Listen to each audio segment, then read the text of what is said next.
Shalom, hermanos. Bueno, estamos ya de regreso. Bendito el Eterno. Qué bueno es habitar los hermanos juntos en armonía. Vamos a empezar entonces con la enseñanza de la parashá número 47, Ri. Damos la bienvenida a todos los hermanos que se han venido conectando. A la hermana Lucía, que se conectó también. A la hermana Viviana, por ahí la vimos ahora. Hermana Luceli, Zoraida, hermana Marilia, todos bienvenidos, a los que se han venido conectando. Bueno, vamos entonces a hablar de la parashá Ri. Esta parashá es, como todas las parashá, abundante en enseñanzas. Y esta es una parashá que tiene más mandamientos. Como 55 mandamientos tiene esta parashá. En esta parashá Ri, que significa observa o mira, comprende los capítulos 11 de Devarim al 16-17, 11-26 al 16-17. Tenemos la Haftará, la conclusión, Isaías del profeta Yeshayahu, 54:11 al 55:5, y los escritos de los emisarios. Hoy tenemos a Marcos, ¿verdad? 25 de Ab, del mes de Ab, 5780, día 15 del octavo mes secular, 2020, el calendario occidental. Bueno, en esta parashá pues tenemos varias secciones. Entre ellas están la elección entre el bien y el mal. Por boca de Moshe, le dice al pueblo, aquí está la bendición, pongo la bendición y la maldición. Entonces le da al pueblo la opción de elegir, ¿verdad? En el capítulo 12 tenemos la eliminación de la idolatría del pueblo de Israel, otra instrucción que Hashem le da al pueblo de eliminar completamente la idolatría, la destrucción de las imágenes, destruir las imágenes de idolatría, de ídolos que tenían aquellas naciones que habitaban la tierra de Israel. También Hashem da unas instrucciones concretas sobre el lugar que él escogió para hacer las ofrendas, para llevar allí las ofrendas de los sacrificios que el pueblo iba a ofrecer, las diferentes ofrendas. Entonces Hashem dice, escoge un lugar que es en Jerusalén y específicamente en el Beit HaMikdash, el templo. Allí no se podía ofrecer ofrenda en ningún otro lugar sino allí en el templo, ¿verdad? Hashem dándole orden a su pueblo, ¿no? Cuando entraran a la tierra, cómo iban a hacer las cosas. Una nación sin ley es una nación en caos, es una nación que está condenada a la destrucción. Y por eso Hashem da unas normas, unas reglas de orden, ¿verdad? Para que el pueblo pudiera habitar en armonía. Incluso como estábamos escuchando aquella canción, qué bueno y qué maravilloso es que habiten los hermanos juntos en armonía, pero no pueden habitar juntos en armonía si no hay normas claras y bien estipuladas, ¿cierto?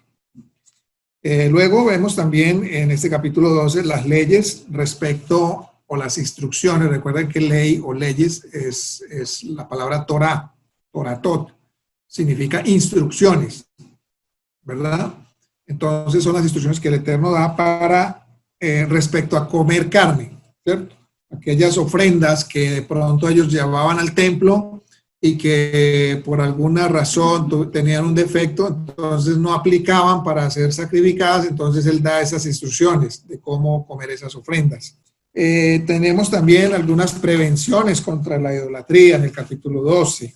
Capítulo 13 tenemos prevenciones contra los falsos profetas, ¿verdad?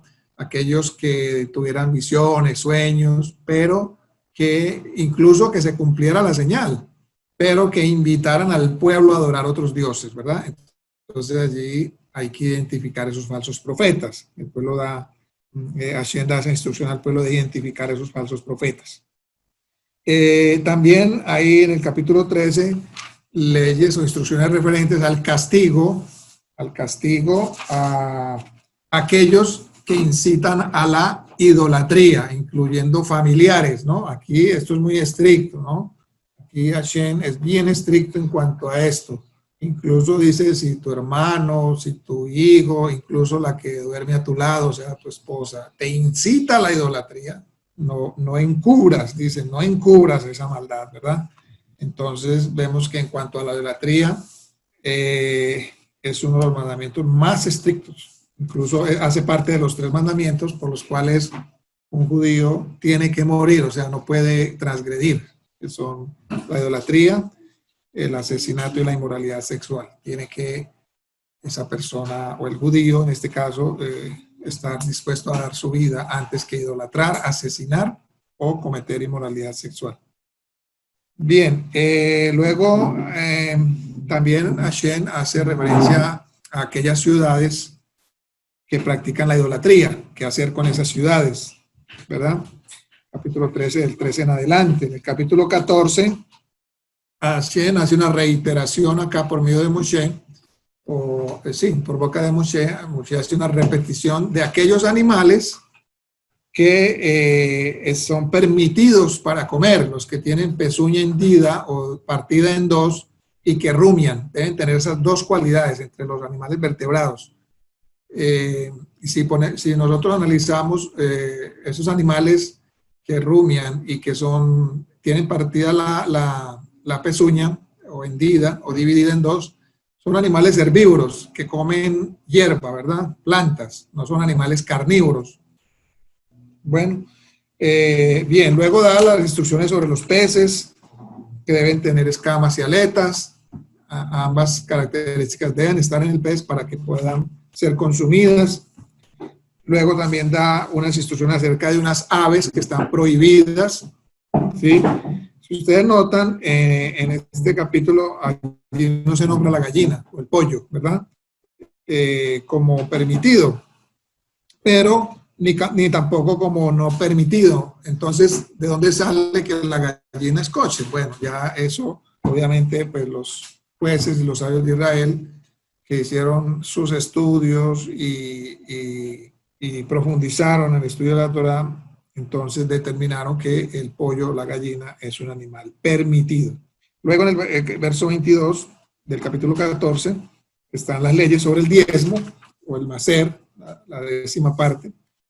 Luego en el verso 28, el diezmo para el levita, o sea, el que atendía el servicio en el templo todo el tiempo.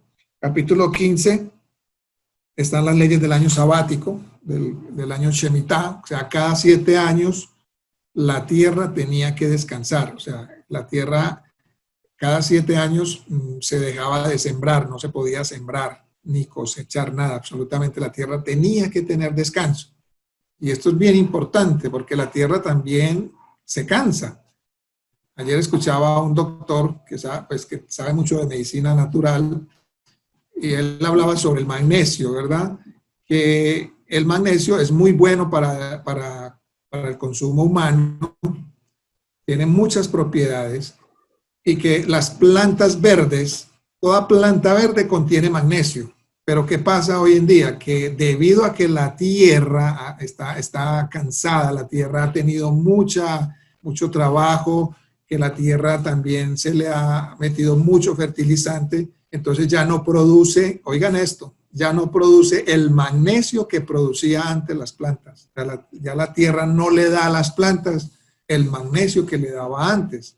Y aquí vemos cómo esta ley de la Torá, bendito el Eterno, que da una ley para el pueblo de Israel, para su permanencia y para que la tierra pudiera estar constantemente produciendo y distribuyendo y compartiendo toda esa riqueza, todos esos minerales a través de las plantas, a través de los frutos que el ser humano necesita. Entonces vemos allí cómo la Torá se cumple, ¿no? En el capítulo 15, verso 7, tenemos la ayuda al necesitado, al menesteroso, ayudar al hermano pobre, al que se ha empobrecido, al que ha caído en una situación de desgracia económica. Hay que ayudarle. Entonces, el Eterno da estas instrucciones. También en el verso 12 da las instrucciones a a los patrones para tener bondad de los siervos, ¿verdad? Los siervos que están trabajando para él. Luego hay unas leyes de los primogénitos del ganado, de los primeros animales o las primeras crías de los diferentes animales que crían el pueblo de Israel. Están las leyes de Pesach en cuanto a las fiestas, la ley de Pesach, la fiesta de Pesach. Hay unas leyes también para la fiesta de Shavuot, o sea, fiesta de las semanas. Y por último tenemos las leyes de las fiestas de Sukkot. Estas tres fiestas son, digamos, las más importantes. La fiesta de Pesach o Pascua, que conocemos como Pascua, la de Shavuot, la de las semanas, y la de Sukkot, que es las cabañas. En estas tres fiestas o celebraciones era obligatorio que el judío, el hombre, se presentara en Jerusalén, estuviera donde estuviera. Debía presentarse allí en Jerusalén, obligatoriamente. Entonces ellos venían de toda parte de Israel y si estaban en el extranjero hacían todo lo posible por venir a estas celebraciones cuando estaba el templo en pie. Y vemos que incluso el Rab Shaul, el apóstol Pablo, también, él, a pesar de que, contrariamente a lo que dice, nos enseñaron de que la ley fue abolida, vemos a un Pablo, a un Shaul, presuroso, dice, presuroso por irse a Jerusalén para poder guardar la fiesta de Shavuot, ¿verdad? O de Pentecostés, dice allí en el Nuevo Testamento. Entonces vemos cómo estas tres fiestas son las más importantes, o de las más importantes para el pueblo de Israel, y por la gracia del Eterno, pues hoy día también nosotros podemos también conmemorar estas celebraciones. Entonces, como vemos, amados hermanos, esta lectura de la Torá de este día es rica, muy rica en información, y información que es muy importante, que si se tratara de escribir sobre todo lo que está pues, en estas porciones de la Torá y los profetas, y aún los escritos de los emisarios, se tendría pues, que escribir un libro cada semana, ¿verdad? Y el próximo año se tendría que repetir el mismo libro. De esta manera, pues, en nuestro caso, elegimos un tema, ¿no? Obviamente, tenemos que elegir un tema porque no podemos abarcar todo en esta hora y media.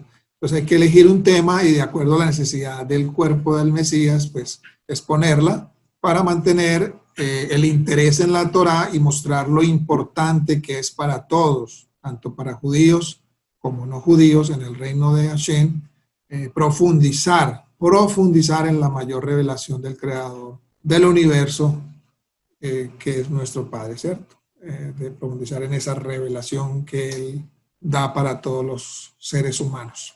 Entonces, antes de entrar en el tema, quiero, porque el tema que escogí para esta Shabbat es un tema que incluso hay unas porciones que repetí del año pasado porque me parecieron interesantes y quiero que quede muy grabado esto en nuestra mente, en nuestro corazón, que lo podamos bajar a nuestro corazón, ¿verdad?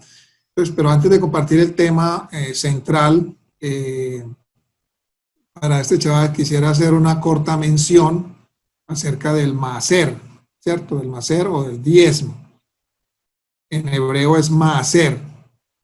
Que también es parte de esta parashá, para que ustedes tengan muy claro el concepto y cómo era que se distribuía, ¿verdad? En Israel. Entonces es cortico esta mención, pero para que ustedes tengan claro cómo era que funcionaba el maaser en Israel, ¿verdad? Y puedan ustedes también en algún momento instruir a otras personas.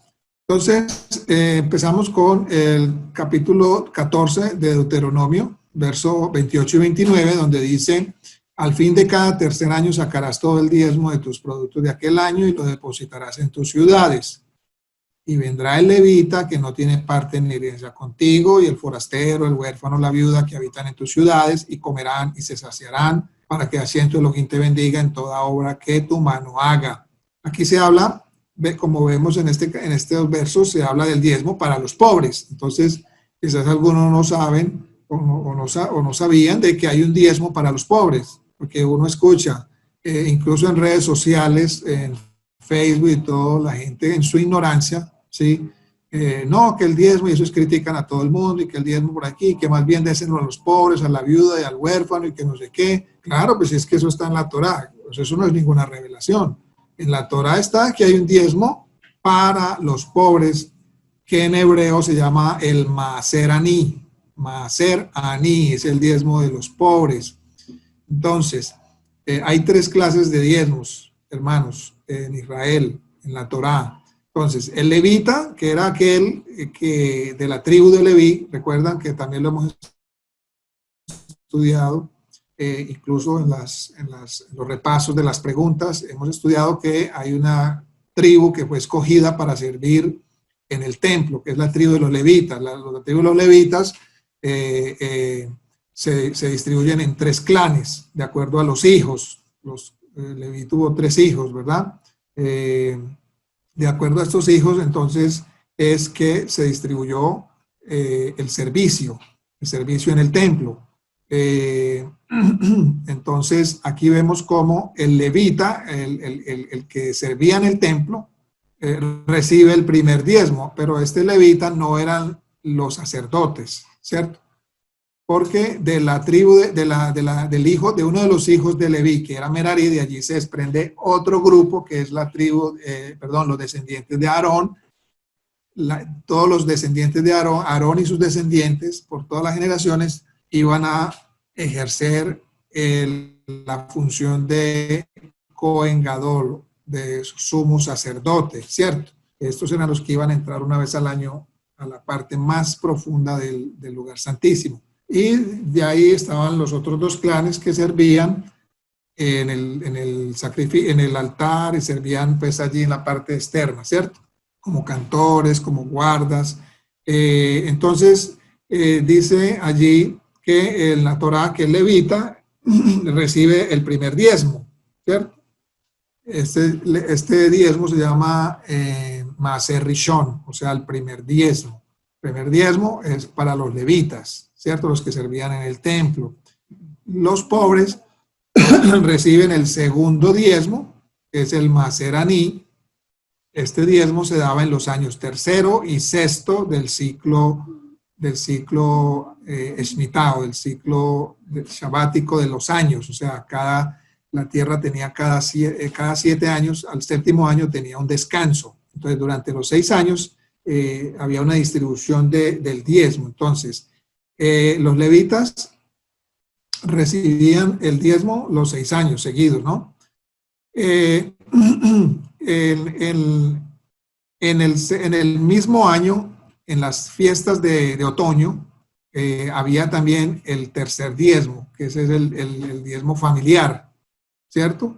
Que es un diezmo que el dueño de la tierra, entonces, si él estaba muy lejos de Jerusalén, entonces como era difícil llevar todo el producto del diezmo a Jerusalén, entonces él podía vender eso, llevar el dinero a Jerusalén y allí en Jerusalén de nuevo comprar alimentos y compartir con toda su familia, también nuevamente con la viuda, el huérfano, con el levita. Entonces ese es el tercer diezmo, que es de los 3 diezmos, ¿verdad? Eso se llama el diezmo familiar. Entonces está el Maaser Rishon, que es para el levita, el Maaser Aní, que es para los pobres, que se daba al 3º y 6º año.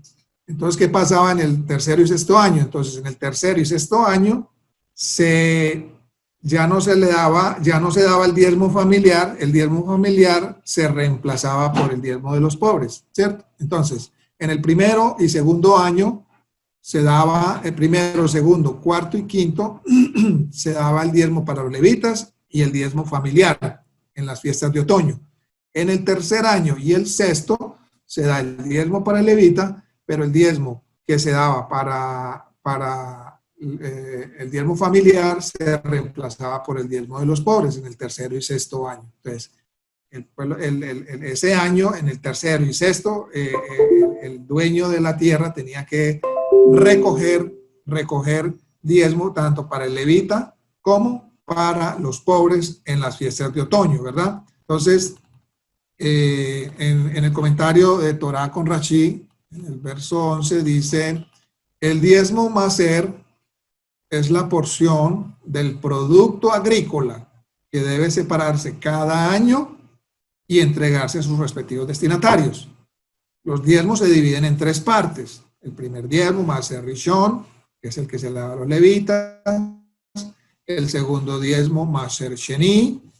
Y el tercero, y el diezmo del pobre, que es el maser aní. Y su orden de separación es el siguiente. Primero se separa la terumá. Esta es una porción separada. Cuando la persona viene a traer el diezmo para el levita, él separa una porción pequeñita para el Cohen Gadol, o sea, para el sumo sacerdote, y luego ya entrega el resto al levita, ¿cierto? El levita recibe el resto. Luego se separa el maser rishon, que es el que le acabo de explicar, para los levitas, y el levita de esa parte que le entregan a él, o sea, el levita no se queda tampoco así, a él también se le exige que tiene que dar un diezmo, eso se llama el diezmo de los diezmos. Entonces el levita toma su parte que le trae el agricultor, el productor, entonces él separa de esa parte la décima parte y se la da también al Cohen, porque el Cohen también tiene que comer, ¿verdad? Entonces esto se llama terumá maser, la que da el levita. Eso está en números 18:26. Números 18:26.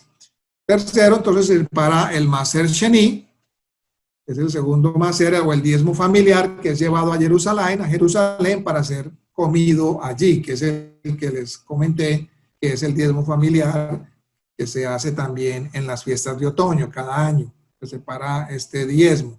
Y esto se realiza el primero, segundo, cuarto y quinto año del ciclo agrícola de 7 años. Eso está en Deuteronomio 14, 22 al 26. Pero en el tercero y sexto años, como les dije ahora, entonces en el lugar del maser sheni, que es el segundo, o sea, el diezmo familiar, se separa el maser aní, que es el cual es entregado a los pobres, ¿verdad? Deuteronomio 14, 28 al 29. En el séptimo año no se separan los diezmos. ¿Por qué? Porque la tierra no produce.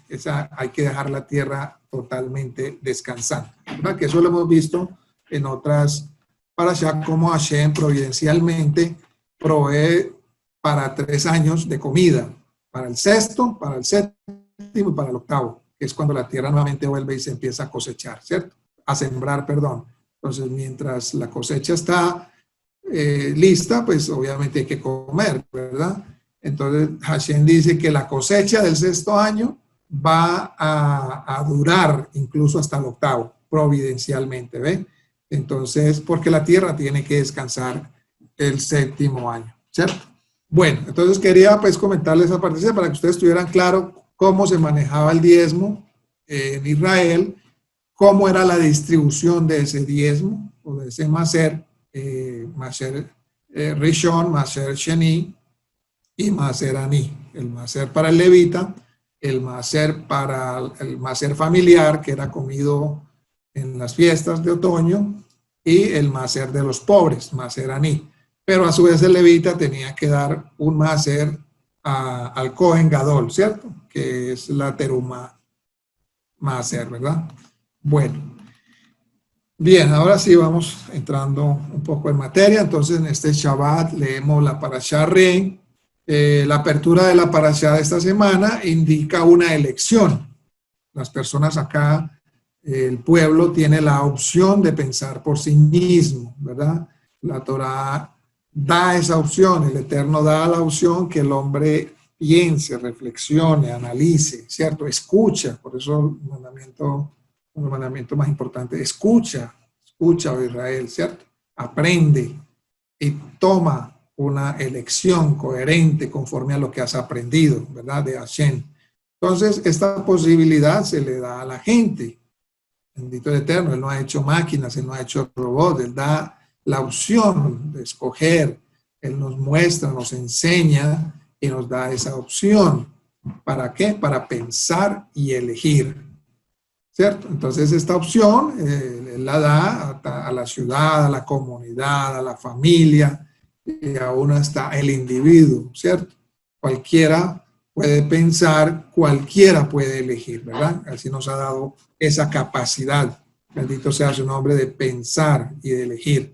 Nuestros errores pues obviamente son cometidos porque no pensamos, y al no pensar o reflexionar, pues no elegimos bien, terminamos eligiendo mal, y por eso hemos cometido muchos errores, y de eso se trata, de corregir ese comportamiento, esos hábitos, y que podamos ser personas que reflexionan, personas maduras, que analizan, que piensan antes de tomar o elegir en cualquier situación que se nos presenta en la vida. Dice Deuteronomio 11, 26 al 29. He aquí hoy te presento una bendición y una maldición. La bendición, si obedeces los mandamientos del soberano tu Elohim que te mandó hoy. Y la maldición, si no obedeces los mandamientos del soberano tu Elohim, si no te apartas del camino que te ordenó hoy, ir tras otros dioses que no has conocido. Ahora será cuando el soberano tu Elohim te haya traído a la tierra que vas a poseer, que pondrás la bendición en el monte Gerizim y la maldición en el monte de Ebal, ¿verdad? Entonces, en otras palabras, el obedecer trae unas consecuencias positivas, el desobedecer trae, como ley natural, por decirlo así, establecida por el Eterno, unas consecuencias negativas para nuestras vidas, ¿cierto? Entonces, no es que el Eterno nos haya querido maldecir, sino que Él da sus leyes, sus normas, y nos dice, si ustedes hacen esto, les va a ir bien toda su vida. Si ustedes no lo hacen, pues obviamente no les va a ir tan bien, ¿cierto? Bueno, ahora, aquí hay un tema que nosotros tenemos que reflexionar y bajar a nuestro corazón, porque en esto fuimos demasiadamente mal instruidos en el pasado, ¿no? Y es la importancia de la duda, es la importancia de la duda. En todas las religiones donde hayamos estado, muchos asuntos se han convertido en axiomas. ¿Qué es un axioma? Un axioma, por decirlo así, es un enunciado que se consideraba antiguamente evidente y se aceptaba sin requerir demostración previa. Es decir, en otras palabras, un axioma es como un dogma, algo que se recibe porque se viene escuchando de generación en generación, se acepta y ya, no se requiere ninguna demostración, simplemente, sí, eso es lo que dice todo el mundo y eso es lo que hay que hacer, ¿verdad? Eso es lo que dice fulano, sutano, perano, eso es lo que hay que hacer, esos son axiomas, ¿cierto? Entonces, anteriormente nosotros, y creo que todavía estamos llenos de muchos axiomas o absolutismos, ¿cierto? Que no deben ser discutidos. Cuando uno, por ejemplo, por decir algo, discutía sobre la Trinidad con alguien, por decir algo del cristianismo, o alguien que crea en este dogma, no, eso no puede ser discutido, hay que creerlo y ya, porque así es, ¿cierto? Esto no debe ser cuestionado, esto no debe ser ni examinado. Entonces, esos son axiomas. Es un ejemplo. Entonces, en todas las religiones hay axiomas, ¿cierto? Hay absolutismos, hay dogmatismos. Y esto es lo que ha hecho tanto daño digamos, a los creyentes, ha hecho tanto daño al ser humano. Es decir, son axiomas, no permite la duda, no permite la inquietud, no permite la pregunta. Los dogmas no permiten eso, ¿cierto? No debemos hacer preguntas, debemos aceptarlas como verdad, y si no, pues estamos en un gran problema, seremos criticados, condenados, incluso juzgados como herejes. Y de hecho, pues a todos los que hemos salido de todos esos axiomas, de todos esos dogmas, pues hemos sido considerados herejes, rebeldes, estamos en el infierno, Mauricio, ya nos mandaron para tierra caliente, ¿verdad? Bueno, entonces, la importancia de la duda. Hay otro tema también que debemos unir a esto y es preguntarnos cuál es la importancia del libre albedrío. Recuerden que todo esto va relacionado al inicio del tema de esta parashá, que Hashem nos da esa capacidad para pensar y para elegir, ¿verdad? Entonces, ¿cuál es la importancia del libre albedrío o de la libre voluntad? La gran importancia es que esto invita a la, digamos, como a la vacilación, a la cierta incertidumbre e incluso a la duda. Si alguien, por ejemplo, no tiene duda y todo es claro y conocido por él, esa persona generalmente no es que sea muy confiable. ¿Por qué? Porque tal enfoque invita al absolutismo y al celo fatal. Tal enfoque de esa persona que es absolutista, de esa persona que cree que todo lo que ella dice y cree es así y que nadie tiene más la razón sino esa persona, engendra en ella un extremismo humano, una arrogancia y una falta de consideración y de sensibilidad hacia los demás. Esa persona se vuelve dogmática, cerrada. Allí, digamos, ahí podemos, traer a colación el término que escuchamos muchas veces, que es un religioso, ¿sí? Ahí esa persona se vuelve religioso en el sentido negativo, porque en sentido positivo religión no es negativo. De hecho, cuando uno mira la etimología de religión, viene de religare, que es reunir, religar lo que se había suelto o apartado, ¿cierto? Pero en un término negativo que se ha empleado la palabra religión o religioso para hablar de aquella persona que es dogmática, que tiene muchos axiomas, es una persona que cree que está 100% en la verdad y que todo el mundo, que él es el único que tiene la verdad y que los demás están equivocados, ¿verdad? Entonces, ese enfoque, como les decía, invita al absolutismo y a un celo totalmente fatal. Entonces, nuestra parashá nos ofrece esa oportunidad, la oportunidad de cuestionar la verdad, cuestionarla desde el buen sentido, ¿no? De investigación, del sentido de no dar todo por sentado, sino, bueno, vamos a investigar. Recuerdan los bereanos, ¿no? El Brit Hadashah, el pacto renovado, cuando Shaul fue a hablarles del Mesías, a explicarles, a predicarles, a anunciarles el Mesías, ¿qué hicieron los bereanos? Ellos no tragaron entero, ¿verdad? Ellos, listo, ellos no, bueno, si es que viene, no, si vino Pablo aquí y nos dijo esto, es porque tiene que ser verdad. ¿Qué hicieron ellos? Incluso dice allí, el pacto renovado, en Hechos de los Apóstoles, que estos eran más nobles que los de Tesalónica, y fueron, ¿qué? Y fueron a investigar, fueron, pues, cuestionaron la verdad en ese momento, cuestionaron, pero entendieron, investigaron, escudriñaron, wow, y cuando se dieron cuenta de que esto era así, entonces volvieron, fueron humildes y volvieron donde Shaul para reconocer de que lo que él les estaba diciendo era verdad y estaba conforme a las escrituras, ¿cierto? Entonces, allí vemos de que la Torá nos da esa oportunidad de ser personas investigativas, de ser personas que reflexionan, que meditan, que analizan, que piensan, ¿sí? Entonces, todo está sujeto a elección. No hay una naturaleza predeterminada. Hashem nos da esa capacidad de elegir, ¿cierto? Él no nos hizo como robots, como máquinas, que están programadas. Voy a programar aquí al hombre, voy a hacer, lo programo para que escoja esto, esto y esto y esto. No, Él nos da esa opción de elegir, ¿verdad?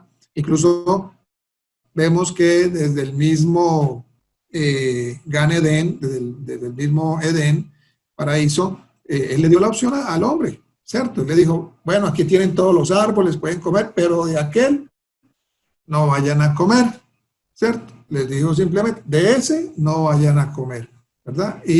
Pero el hombre eligió, ¿cierto? O sea, ahí le dio la capacidad al hombre de elegir, ¿cierto?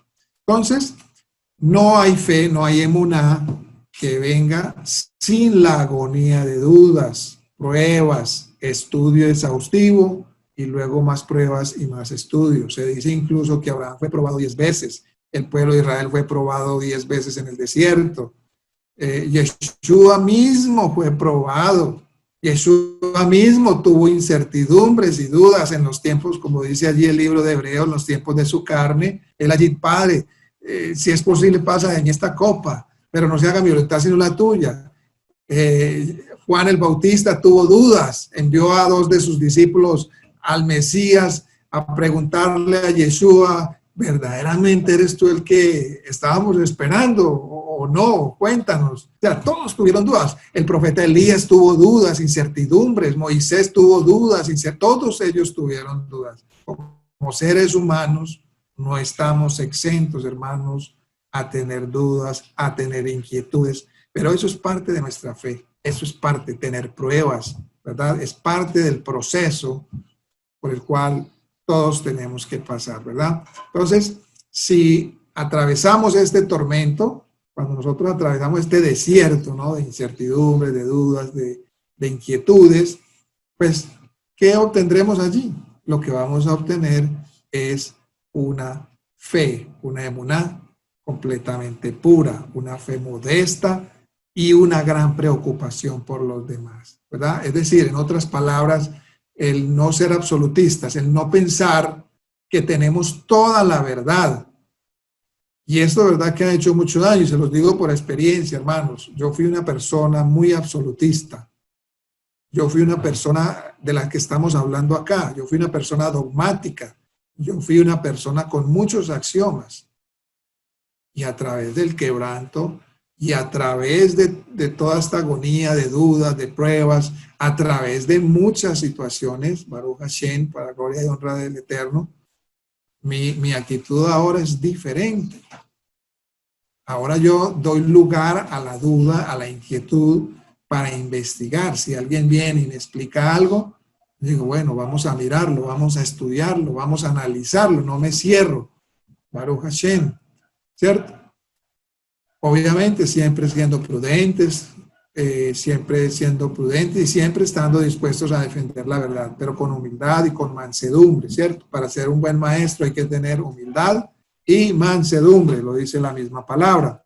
Entonces todos debemos atravesar por este desierto de tormentos para obtener esa fe pura, esa fe modesta y esa gran preocupación también por los demás. Porque entendemos que independientemente de las opiniones, la fe o la elección que la persona tenga, o la persona que está a nuestro lado tenga, esa persona, sin embargo, hay que esto nunca olvidarlo, esa persona fue creada a imagen y semejanza de Hashem, ¿verdad? Entonces, independientemente de nuestras diferencias, independientemente de la fe o la elección de la persona que está a nuestro lado, esa persona sí debemos entender que fue creada a imagen y semejanza de Hashem, ¿verdad? Entonces debemos allí tener cierto grado de tolerancia, ¿verdad? Cierto grado de tolerancia. Muy bien. Ahora, para poder entender esto, llamados hermanos, algo que tenemos que comprender, y creo que también, hermanos, también fuimos muy mal enseñados, y hoy en día se sigue enseñando lamentablemente para el mal de mucha gente, de muchos millares, es que la Torá no se trata de mí, sino que se trata de otros. La Torá no se trata de mí, sino de otros, ¿cierto? Porque generalmente en aquellas enseñanzas siempre se nos llevaban era a exaltarme a mí, exaltar mi egocentrismo, la bendición para mí, el Eterno te bendecirá, el Eterno te dará esto, el Eterno te dará aquello. Y es verdad que el Eterno bendice, no vamos a negarlo, pero el problema es que allí se pone de centro al yo, a mí, a ti, y el Eterno te dará un viaje y el Eterno te dará aquello. O sea, ponemos al Eterno como aquel que está todo el tiempo dando y dando y dando y dando, ¿cierto? Sin exigir responsabilidades ni deberes, ¿verdad? Y ahí está el daño tan grande y tan profundo que se ha hecho a muchos seres humanos. Entonces, la Torá, la palabra del Eterno, no se trata de mí. En otras palabras, yo no soy el centro de la Torá. El centro de la Torá es Hashem y los demás. Y de hecho, encontramos en esta parashá que estamos tratando en el día de hoy un énfasis en el cuidado de los demás, ¿verdad? de las viudas, de los huérfanos, de los conversos, de aquellos que se dedican completamente al estudio de la Torá y a la enseñanza, al servicio, y de los pobres. Y si miramos las festividades que les mencioné en la última parte de la parashá, que aparecen en la parte final de la parashá, es imposible, incluso, hermanos, oigan esto, es imposible incluso celebrar las fiestas correctamente como un mandamiento sin cuidar a los pobres, sin abrir la mano y el corazón a los extranjeros, a los débiles y a los pobres entre nosotros. Es imposible celebrar una fiesta, una celebración correctamente si en ellas no abrimos nuestras manos para bendecir a los demás. Y esta comunidad, pequeña comunidad remanente para la gloria de Hashem, hemos sido instruidos, incluso en las fiestas, porque como los que han participado en las celebraciones, vemos que allí la enseñanza que se quiere dejar es esa, abrir nuestra mano y compartir. Allí no se bendice una sola persona. Se dice, bueno, vamos a hacer una vendimia. Una familia lleva esto, la otra lleva aquello. Allá llevamos y compartimos todos unos con los otros, para que todos, wow, y es maravilloso cuando uno ve las personas, las familias salir con sus bolsitas cargadas de diferentes productos para sus casas, con alegría en su corazón. Eso es lo que nos debe llenar de satisfacción, el poder ver una sonrisa en los demás, el poder ver que los demás están satisfechos, el poder ver que las necesidades, mínimamente las básicas de las familias, están siendo suplidas. Entonces, esto debe quedar y bajarlo a nuestro corazón, ¿verdad? Y si nos damos cuenta, hermanos, el énfasis principal, entonces, de la Escritura, esto tenemos que empezarlo a poner en práctica. El énfasis principal de la Escritura, no soy yo. No soy yo. La Torá no se trata de mí. Yo no estoy en el centro de las Escrituras. Y Yeshua nos enseña que es Hashem el que está en el centro de las Escrituras, como primer lugar. Como segundo lugar, o como segundo punto, es mi prójimo el que está en el centro de las Escrituras. Todo el Tanaj, todos los escritos de los emisarios, según Yeshua, se reducen a dos cosas: a nuestra relación con Hashem como primero en nuestra vida y primero en las Escrituras, y a nuestra relación con los demás. Y para nuestra sorpresa, generalmente nuestra fe, nuestra emuná, tampoco está en el centro de las Escrituras, sino más bien nuestras acciones, nuestro fruto. No lo que creemos en el corazón, sino lo que hacemos con nuestras propias manos. Y eso, amados hermanos, y eso es lo que le da contenido a la emuná, a la fe. Porque cuando hacemos, entonces significa o estamos mostrando que verdaderamente hemos creído.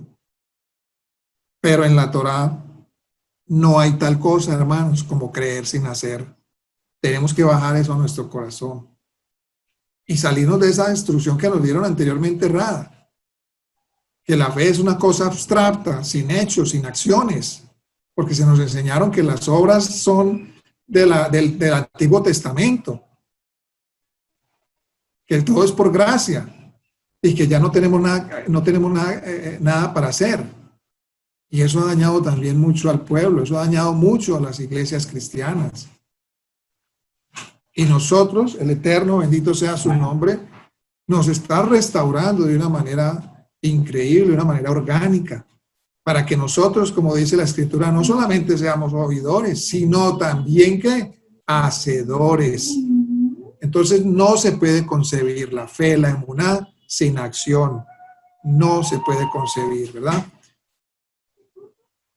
Nos hemos incluso acostumbrado a enfatizar nuestros principios, a repasar nuestra doctrina y a agudizar incluso nuestras lecciones que recibimos en los estudios. Y esto no es malo, hermanos, siempre y cuando nuestro énfasis no sea egocéntrico, sino por el contrario, en tener una mejor adoración a Hashem y una mejor relación con nuestro prójimo. Entonces, si nosotros solamente nos quedamos en la doctrina, si nosotros nos quedamos académicamente en la doctrina, en las lecciones, en un nivel intelectual, académico, teológico, hermanos, estamos perdiendo el tiempo. No estamos logrando verdaderamente el objetivo y la meta por la cual Hashem nos ha llamado y nos ha sacado entre las naciones.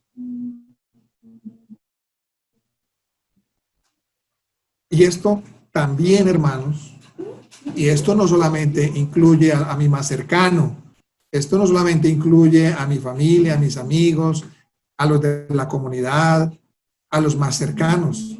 Esto también incluye a nuestros oponentes, a nuestros opositores. ¿Por qué? Porque allí es precisamente donde somos probados, como dice el dicho. Allí verdaderamente es que se va a ver de qué madera estamos hechos, amados hermanos. ¿De qué madera estamos hechos? Y así permite todos estos aguijones, bendito sea su nombre, para probar nuestro corazón. ¿Dónde está nuestro corazón? Como dijo Yeshua, parafraseando, amar a los conocidos, pues eso también hacen los gentiles, eso también hacen los paganos, ellos aman a sus más cercanos, a sus familias más cercanas, pero ahí donde está el Yeshua les pone el reto a sus discípulos y nos pone el reto a nosotros hoy en día. Pero vosotros amad también a vuestros enemigos. Y tenemos también, recordemos la mashal, la parábola que él les relata cuando les hace la pregunta, ¿ustedes qué piensan que quién fue el prójimo de aquel hombre que estaba allí herido? ¿Recuerdan? La parábola del samaritano. Y recordemos que entre samaritanos y judíos no se llevaban bien, ¿cierto? Ellos eran enemigos acérrimos, o sea, no se llevaban muy bien, había una tremenda disputa entre ellos. ¿Quién fue el que realmente ayudó a aquel hombre que iba hacia Jerusalén y que fue asaltado por unos ladrones y dejado herido? ¿Sí? Aquel samaritano que pasó por allí, se paró a mirar cómo estaba el hombre, lo llevó a una posadera y allí dijo al dueño de la posada, véndalo y todo los gastos que él necesite, ponlos a mi cuenta. ¿Ve? ¿Quién fue el prójimo de ese hombre que estaba herido? Les pregunta Yeshua. ¿Quién fue el prójimo? ¿El más cercano, sus contemporáneos o aquel hombre que era considerado uno de sus enemigos, de sus detractores? ¿Verdad? Ahí está el reto, hermanos. ¿Quién fue el prójimo? El prójimo es aquel que está dispuesto a ayudar, a dar su vida por cualquier ser humano. Entonces, por lo tanto, el verdadero énfasis de las escrituras está en hacer la ejecución de la escritura, la manifestación física de la fe, es decir, el fruto. El fruto. Todo árbol bueno da buen fruto, ¿verdad? Ahora, veamos cómo Yeshua prefiere la acción sobre la fe.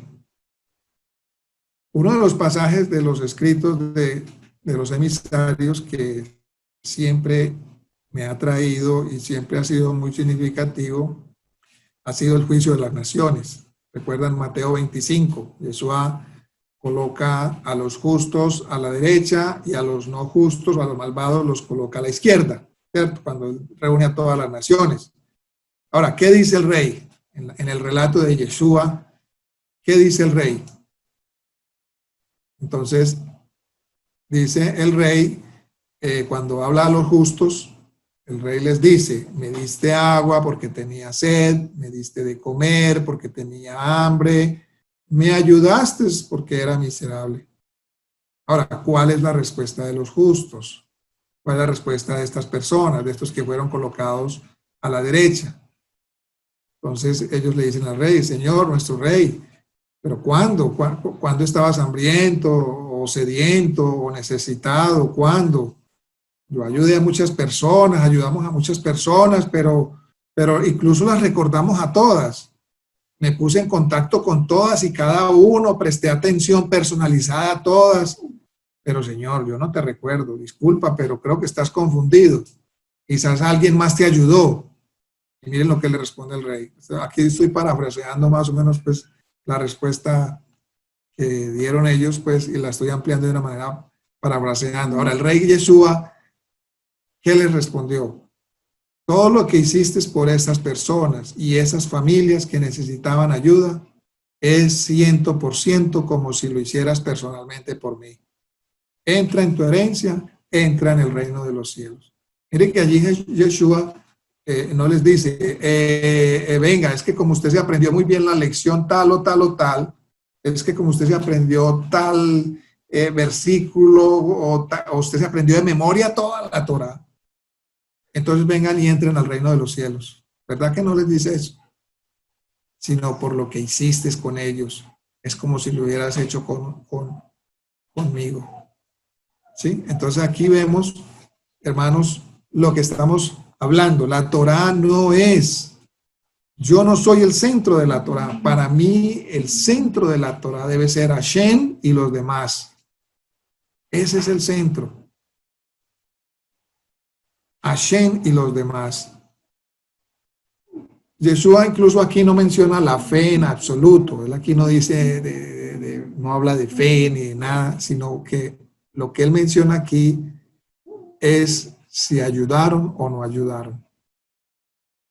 La ayuda, la misericordia, la justicia. Incluso en esta parashá se habla de las justicias, ¿sí? De los mandamientos y de las justicias.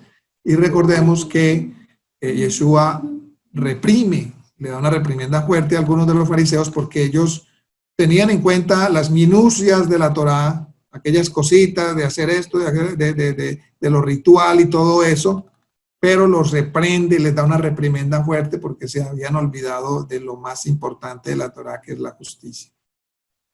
Y aquí estamos en esta parashá hablando de la justicia, el ayudar a los demás, el ayudar a los pobres, el ayudar a los huérfanos, a las viudas, ayudar a aquellos que no tenían heredad, por ejemplo, los levitas. Su única heredad era Hashem. Ellos no tenían un trabajo secular. Por lo tanto, tenían que ser asistidos por el pueblo. Es un derecho que Hashem les da a ellos. Y tenemos que tener mucho cuidado en criticar estas cosas, hermanos. Porque ellos tenían el derecho de comer también.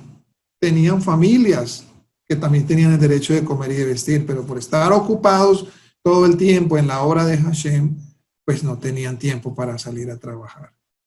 Incluso, hermanos, que cuando Israel, miren esto, cuando Israel descuida este mandamiento, ¿qué tienen que hacer los levitas? Salir a buscar su trabajo, salir a buscar su propio sustento, y entonces allí es donde empieza a venir la debacle del pueblo de Israel.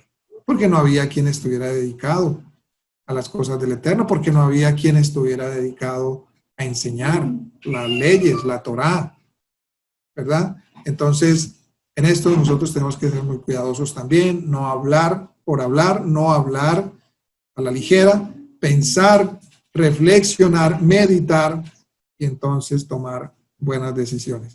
Entonces, la Torá es sobre caridad. La Torá es sobre Sedaká, la Torá es sobre justicia. Y en la parashá de esta semana, que se mencionan más de 50 mandamientos, ¿verdad? Pero los mandamientos en esta parashá tratan, o más bien los mandamientos que tratan con la caridad en esta parashá son especialmente prioritarios, ¿cierto? Vemos cómo dice, por ejemplo, vamos a mencionar Deuteronomio 15:7. Si alguien es pobre entre tus compañeros israelitas en cualquiera de las ciudades de la tierra que el Eterno tu Elohim te está dando, no seas insensible o estrecho con ellos. Y si nosotros vemos acá, en la lectura de esta semana estoy analizando algo, reflexionando. Incluso acá no se habla de que le des o le regales, sino que le prestes, ¿verdad? Le prestes para que esta persona pueda nuevamente volverse a levantar, ¿cierto? Y por eso la Torá habla de que le prestes, pero no con intereses, ¿cierto? Sino que sin ningún tipo de interés le prestes a esta persona. No tienes que regalarle, hermano. Y también en esto tenemos que, aquellas personas que de pronto en algún momento hemos tenido necesidades, tenemos que ser conscientes de que no siempre nos tienen que estar regalando. Acuérdense que la Torá no siempre es en torno a mí. La Torá no, yo no soy el centro de la Torá, ¿verdad? Pero la Torá sí me da una opción para que me presten sin intereses para yo poder volverme a levantar, pero luego debo responsablemente pagar y devolver ese préstamo. Por eso dice el proverbio que allí dice, mire lo que dice el proverbio, que sustenta lo que estoy diciendo. Dice, el que presta, perdón, el que da a los pobres, ¿presta a quién? A Dios. Presta a Hashem. Es un préstamo, estamos hablando de préstamos. ¿Sí? Entonces aquí la Torá habla de no cierres tu mano. Si tienes con qué, préstale para que él vuelva y se levante.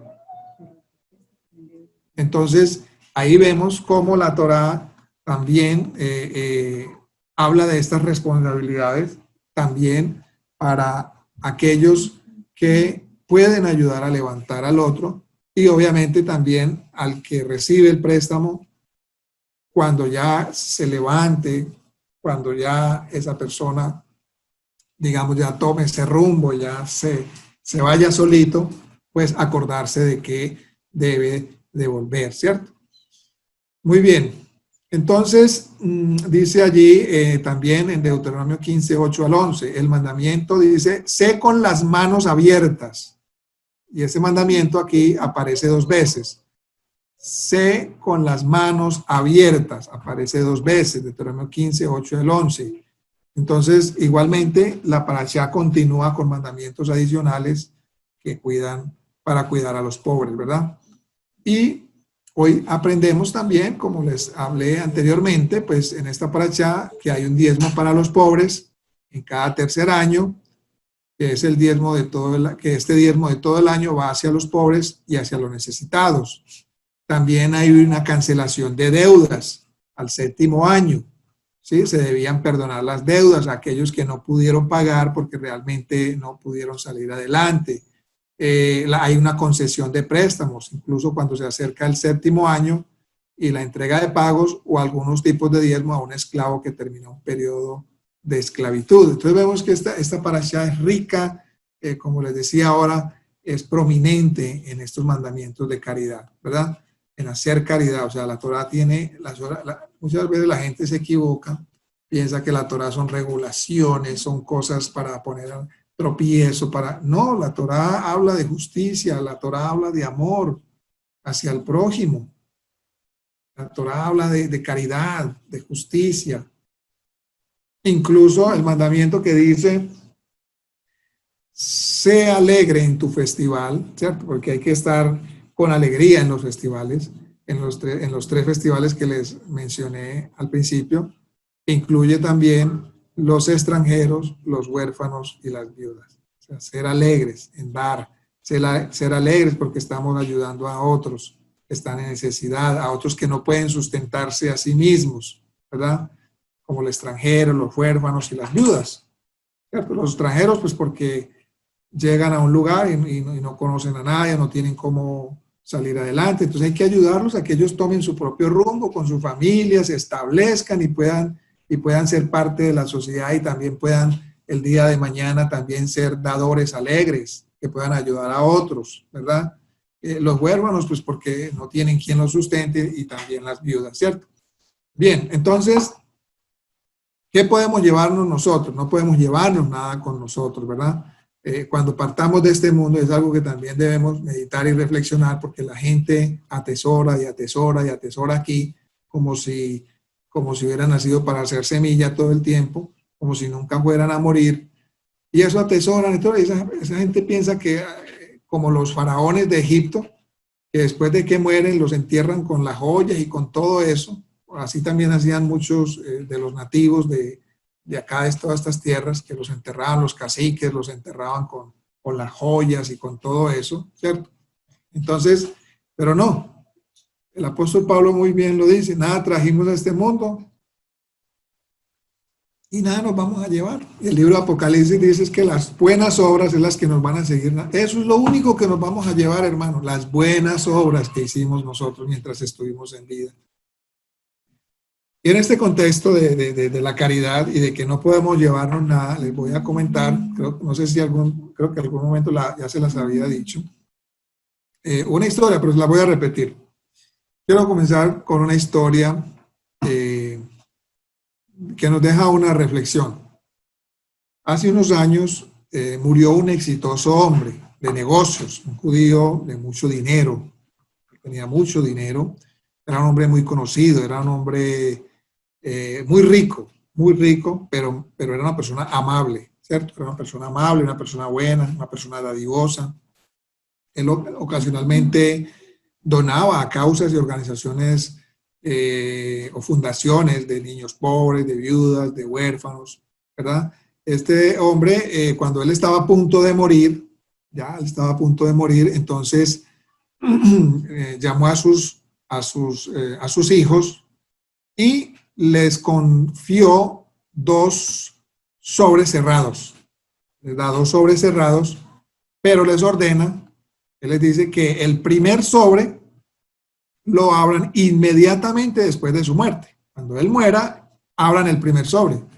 Pero el segundo sobre lo abrieran después del final del tiempo de duelo. En hebreo, en el ámbito judío se conoce como la Shiva, o sea, el tiempo de duelo judío, ¿cierto? En otras palabras, es lo que el católico hace como la novena, ¿no?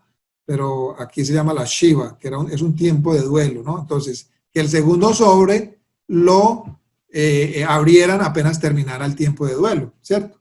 Bien, cuando llegó el día y falleció este hombre rico, entonces los hijos de él abrieron el primer sobre con la solicitud del padre.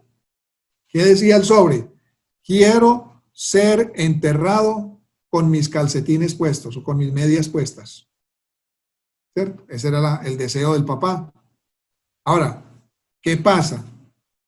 Que en la tradición judía, en la Shebra Kadishá, o sea, el servicio de entierro judío, al judío está prohibido enterrarlo con medias. Pero los hijos querían cumplir con esta última solicitud de su padre a como diera lugar, ¿cierto?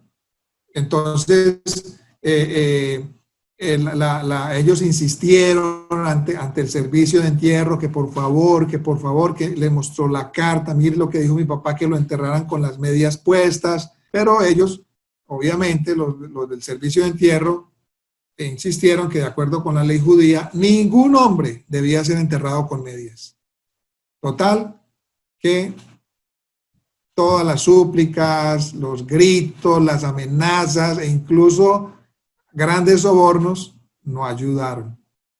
Y el padre fue enterrado sin medias. O sea, en otras palabras, fue enterrado descalzo. Bueno, todo el mundo se quedó triste y con la ansiedad de que pasara rápido el tiempo de duelo, que son como 7 días, para entonces poder abrir el segundo sobre y descubrir el secreto que había allí. Toda la familia y los amigos se reunieron cuando terminó el tiempo de duelo y el hijo mayor tomó el sobre con manos temblorosas y lo abrió. Y en el interior estaba escrito: sé que me enterraste sin medias.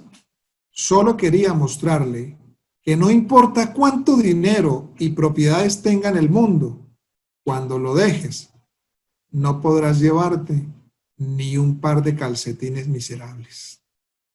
Ese fue el mensaje que había en el segundo sobre.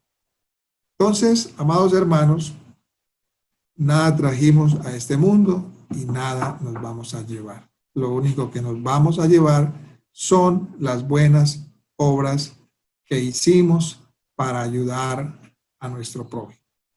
Entonces podemos elegir la bendición y Yeshua nos enseñó a no reunir nuestro tesoro aquí en la tierra donde el ladrón roba, donde la polilla corroe, ¿verdad?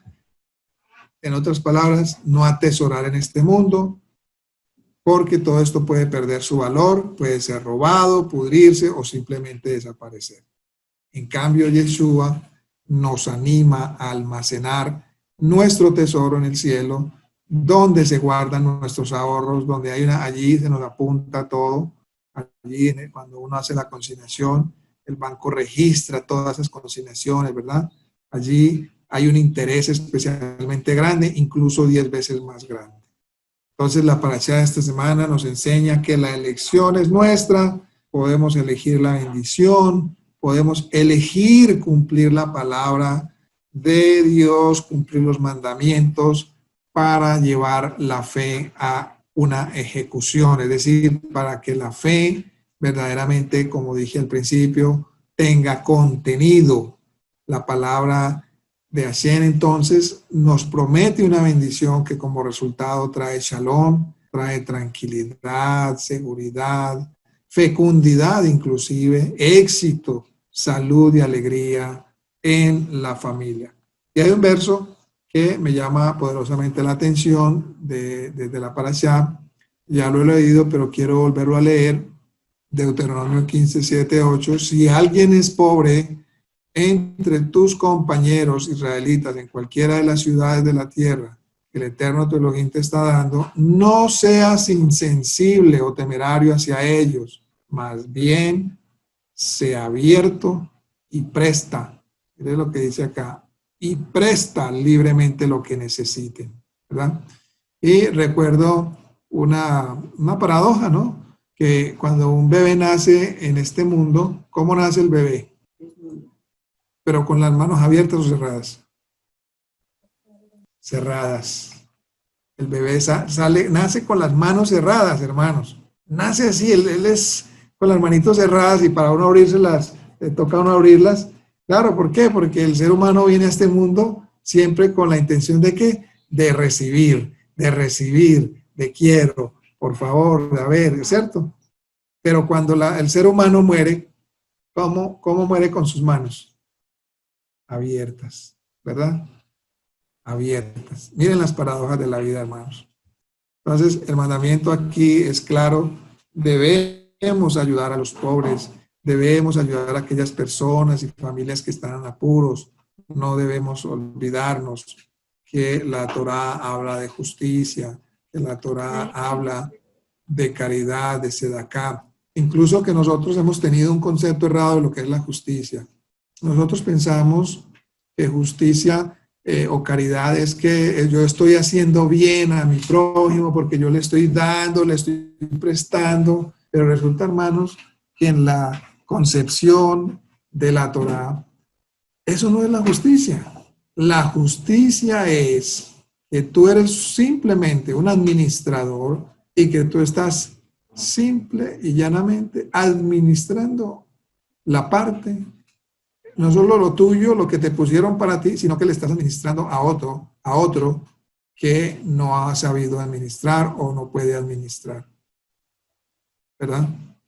Entonces, no es que estemos siendo muy buenos al dar, sino que realmente estamos haciendo lo que se nos ha dicho que hagamos. Administren bien lo que yo pongo en sus manos. Entonces, ahora, ¿cómo se puede ayudar a los pobres? Pues bueno, la Torá aquí nos lo muestra, ¿no? En las festividades, cada año, estar pendientes de esas necesidades, estar pendientes, hay también familias, hay personas que necesitan de una mano, de una ayuda, ¿verdad? En nuestra propia familia, en la comunidad. En fin, hay muchas maneras de ayudar. En Israel incluso hay comunidades en Israel que ayudan organizaciones caritativas y participan allí, echan una mano a aquel que está muy necesitado, ayudan a familias incluso semanalmente. En promedio, cada familia en Israel tiene 5 personas por lo que terminan ayudando más o menos a unos 650 adultos y niños. Y cada semana un representante de cada familia se contacta con estas comunidades y reciben una selección de frutas, verduras seleccionadas, una selección de productos congelados como pescado, pollo, carne, y una selección de productos como aceite, arroz o incluso de maíz. Entonces, hay muchas maneras de ayudar, hermano. Y qué bueno que Hashem nos dé esa, digamos, nos instruya y nos muestre cómo hacer procesos o construir procesos o proyectos productivos donde todos y cada uno sean beneficiados, donde no haya ningún necesitado, para que no haya ningún necesitado entre nosotros, para que incluso muchos que tienen trabajos demasiadamente pesados en cuanto a que son trabajos donde dependen de una persona incrédula, una persona, de un pagano, y que realmente esa persona no es justa con ellos, con sus salarios, o que esa persona los humilla, los trata mal, que esa persona ni siquiera les concede el Shabbat ni nada de eso, que podamos nosotros liberar a todos aquellos de nuestras comunidades para que puedan tener un buen trabajo digno, ¿no?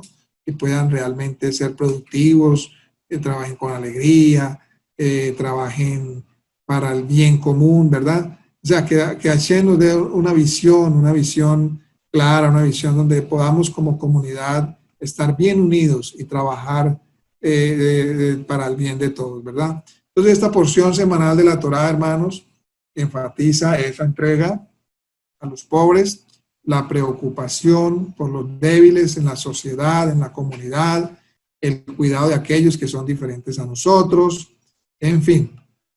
Bien, ahora, para terminar, les voy a contar también otra historia corta, que es un cuento de dos mares.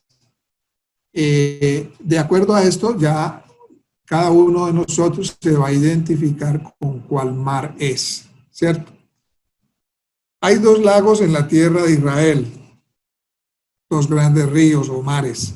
En uno de ellos sus aguas son dulces y los peces, allí viven en ese mar muchos peces, los árboles extienden sus ramas sobre él, envían sus raíces sedientas a sus aguas saludables. Los niños juegan a lo largo de sus costas como los niños jugaban en los tiempos bíblicos. El río Jordán o Jardín trae a este mar agua con gas que baja de las colinas, la gente construyó casas allí cerca de sus orillas, las aves construyeron sus nidos allí, todos los animales están felices de haberse establecido cerca de este mar. Pero el río Jordán continúa fluyendo hacia el sur y desemboca en otro mar. En este mar no hay rastro de peces, ni hojas, ni pájaros cantando. El aire pesado cuelga sobre el agua. El hombre, la bestia y el pájaro no beben de las aguas de este lago. ¿Cuál es la causa de esta enorme diferencia entre estos dos lagos que no están tan separados? Bueno, el río Jordán no tiene la culpa, ¿verdad? Él llega a uno, deposita sus aguas, luego sigue hacia el sur y deposita sus aguas en el otro. En otras palabras, vierte sus aguas en ambos lagos. El medio ambiente no tiene la culpa. La tierra tampoco.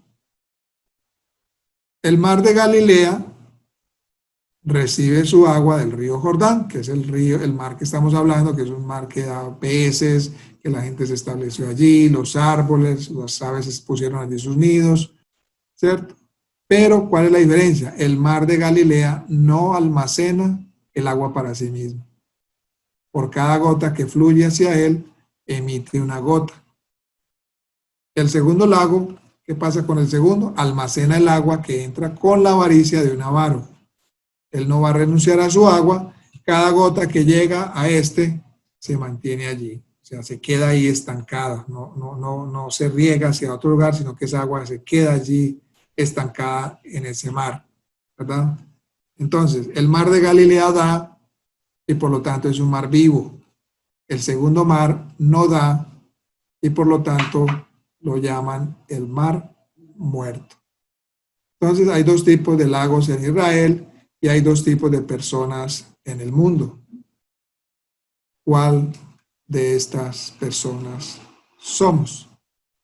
Que Hashem nos ayude entonces a tener buen entendimiento, a bajar todas estas verdades de la Torá a nuestro corazón, a ser hacedores, a ser ayudadores, a ser generosos, a ser sedacá, a ser buenos administradores, a no tener miedo.